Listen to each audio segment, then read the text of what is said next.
Hi, I'm Captain Brandon Smith, Commanding Officer of Cincinnati Army Recruiting Company.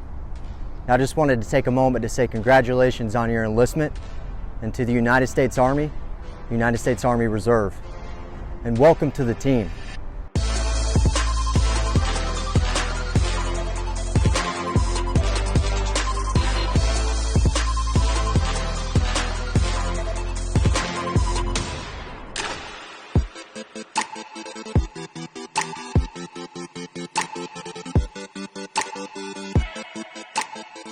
The Army's been around since June 14, 1775. The Army is 246 years old, not only the greatest military branch, but also the oldest. So thank you very much for your willingness to serve.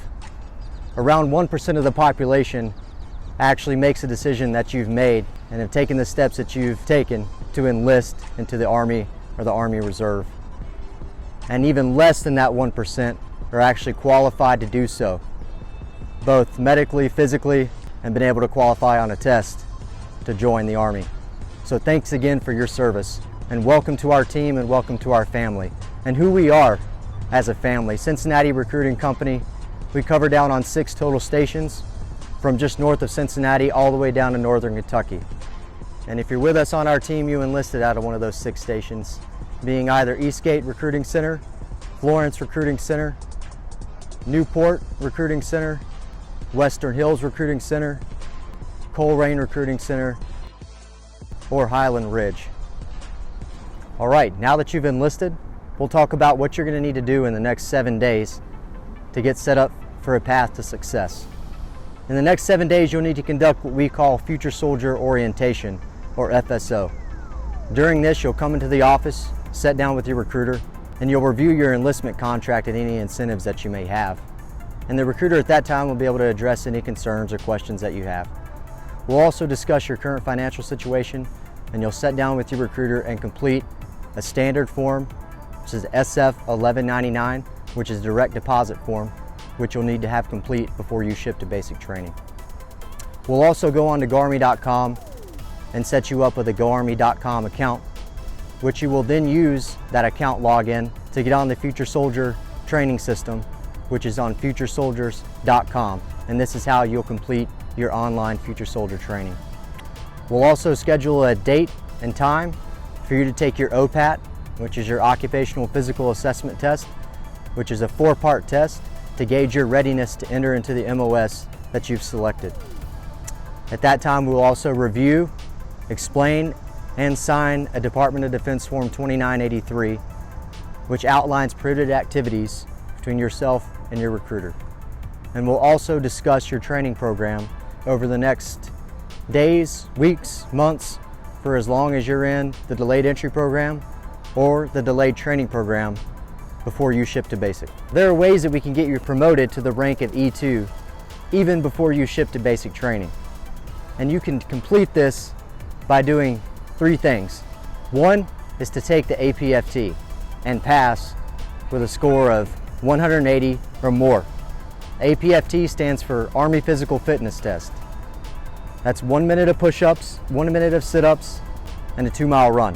While you're at home working out on your own, to gauge where you're at physically, to see if you'd be able to pass with 60 points in each event, Google APFT calculator and click on the link that comes up, and you'll be able to input your scores or reps, run time for each event, and it'll calculate your score so you can see where you're at. And that's 60 points in each event, with a total of 100 points possible with each event. The second thing you'll need to do is complete the basic training task list. 14 total classes, of which some of these are required just to ship to basic in general. This training includes SHARP, or Sexual Harassment Assault Response Program, Army Suicide Prevention, or ACE training, resiliency training, and financial readiness training. Additionally, you'll also have to complete training on Army values and history, first aid, general orders, land navigation, customs, courtesies, and traditions, military time, phonetic alphabet, rank structure, and voice communication. Lastly, to get promoted, you'll need to bring in a referral to the office that will then enlist into either the Army or the Army Reserve. And this is the last requirement to get promoted to the rank of E2. And just remember, from the moment when you're up at MEPS and you raised your right hand and took that oath of enlistment, you're now a soldier in the United States Army. And you represent us, our great team, not only Cincinnati Recruiting Company, but the Army overall and the Department of Defense with every single thing that you do every day. And just remember, from this point moving forward, if you're not 21 years old, don't consume alcohol. And illegal substances, to include marijuana, are no longer authorized for use while a part of the Department of Defense and a soldier in the United States Army. Once again, welcome to the team. Thank you for your service and for joining our team, the greatest team on planet Earth, the United States Army. I'm Captain Brandon Smith, and you can reach me at any time at this phone number listed on the screen or this email listed. Don't be afraid to reach out if you need any support. I'm here for you to make sure that you're successful throughout your time in the Delayed Entry Program, Delayed Training Program. Thank you for your service. Best of luck to you. Go Army.